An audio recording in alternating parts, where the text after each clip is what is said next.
મારું નામ ધંધુકિયા કરણ પ્રવીણભાઈ છે। હું રાજકોટથી છું અને અત્યારે સરકારી આયુર્વેદિક હોસ્પિટલ જુનાગઢ ખાતે અભ્યાસ કરું છું। અમારા આ મેળામાં અત્યારે અમારો ડિપાર્ટમેન્ટ છે અગત તંત્ર। એમાં વિવિધ ઝેરી પ્લાન્ટ, ઇન્સેક્ટ્સ અને પ્રાણીઓ વિશે સમજાવવામાં આવે છે। કોઈ સાપે બાઇટ કર્યું, સ્કોર્પિયન બાઇટ થયું, બી બાઇટ, એમાં આપણે શું ઉપચાર કરી શકીએ, પ્રાઇમરી આપણે સારવાર શું કરી શકીએ એના વિશે સમજાવવામાં આવે છે। કેમ કે મેઇનલી આપણે ડોક્ટર પાસે તો જવું જ પડે, પણ ત્યાં પહોંચી ત્યાં સુધી આપણે શું કરી શકીએ એના વિશે આમાં જણાવવામાં આવે છે। ઘણા લોકોને આપણે ખેતરમાં ને ગામડે રહેતા હોય, એ લોકોને સાપ કરડે તો એ લોકો શું કરતા હોય, મોટા ભાગે બહુ ટાઈટ ને બાંધી દેતા હોય। ટાઈટ બાંધવા નથી, નોર્મલ બાંધો અને ટાઈમ લખી લેવાનો કે આ ટાઈમે કર્યો, એટલે તમને ખબર પડે કે આની નીચેથી સાપ કર્યો છે, અને હાથ નીચેની બાજુ રાખો એટલે બ્લડ ફ્લો ઉપરની બાજુ ન જાય। ઘણા શું કરે, ચૂસીને કાઢવાની ટ્રાય કરે, ચૂસીને કાઢે તો એમાં જે ચૂસવા વાળો એનું પણ મોત થઈ શકે અને જેને કરડો છે એનું પણ મોત થઈ શકે। પછી ઘણા એટલા ભાગમાં કાપો મારીને કાઢવાની ટ્રાય કરી, કાંઈ નહીં કરવું, એ જગ્યાએ નોર્મલ ઠંડા પાણીથી ધોઈ નાખવાનું। અને હવે તમને ખબર કેમ પડશે કે આ સાપ બાઇટ કર્યું છે એ ઝેરી છે કે બિનઝેરી?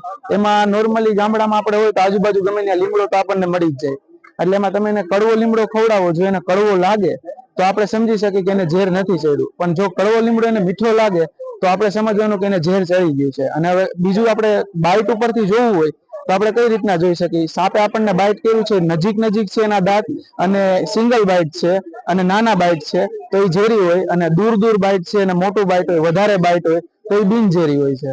આપણે સાપ વિશે તો જાણ્યું, હવે આપણે વિવિધ ઝેરી ઔષધિ વિશે જાણી। અમારા આયુર્વેદમાં ઔષધિ બધી એ રીતની હોય છે કે જો તેને પ્રોપર માત્રામાં પ્રોપર ઉપયોગ કરવામાં આવે તો એ ઝેર તરીકે કામ નથી કરતી, પણ રસાયણ તરીકે કામ કરે છે।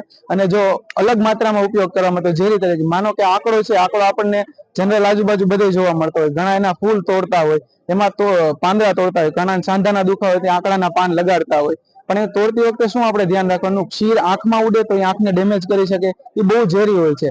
જો સ્કિન ઉપર ક્યાંય અડે તો ચાંભા કરી નાખે લાલ। એમાં આપણે શું કરવાનું, મેન એને સાબુથી અને ઠંડા પાણીથી ધોઈ નાખવાનું, અને એની ઉપર આપણે નારિયેળ તેલ, ઘી એવું લગાડી શકીએ। પછી અમારે અહીંયા કરેણ આવે છે, કરેણનું ઝાડવું હોય, એમાં જો એનું એક પાંદડું પણ કોઈ ઘોડો ખાઈ લે તો ઘોડો મરી જાય છે, પણ એમાંથી ઘણી દવા પણ અમારે બનાવવામાં આવે છે। અને એવી જ રીતના ભલ્લાતક છે, ભલ્લાતક જો આપણે થોડીક માત્રામાં પણ ખાઈ લઈ તો આખા શરીરમાં ખંજવાળને આવવા માંડે છે, પણ એ કેન્સરમાં બહુ સરસ ઔષધિ તરીકે વપરાય છે। એવી રીતના ભાંગ છે, ભાંગ પ્રોપર માત્રામાં વાપરવામાં, અમારામાં ઘણી દવા પણ બનાવવામાં આવે છે ભાંગમાંથી, પણ જો એને વધારે માત્રામાં લેવામાં આવે તો એ માદક દ્રવ્ય છે, એટલે એના હિસાબે નશો કરે અને શરીરમાં બીજી તકલીફ પણ થઈ શકે છે। નમસ્કાર, મારું નામ છે રાઠોડ અવની ધીરજલાલ। હું BMS સેકન્ડ યરમાં અભ્યાસ કરી રહી છું। ગુજરાતની વાત કરીએ તો ટોટલ 20 પ્રકારના સાપ જોવા મળે છે, જેમાં 4 જાતના સાપ જે છે એ ઝેરી હોય છે। નોર્મલી આપણે એમ જોઈએ કે કઈ પણ આપણને ડંખ મારે છે, વીછી છે કે પછી સાપ છે, તો પછી એના માટે આપણે શું કરવું જોઈએ અને શું ના કરવું જોઈએ, એટલે આપણે જયારે હોસ્પિટલ પહોંચી શકીએ એના માટે આપણી વચ્ચે ટાઈમ રહે।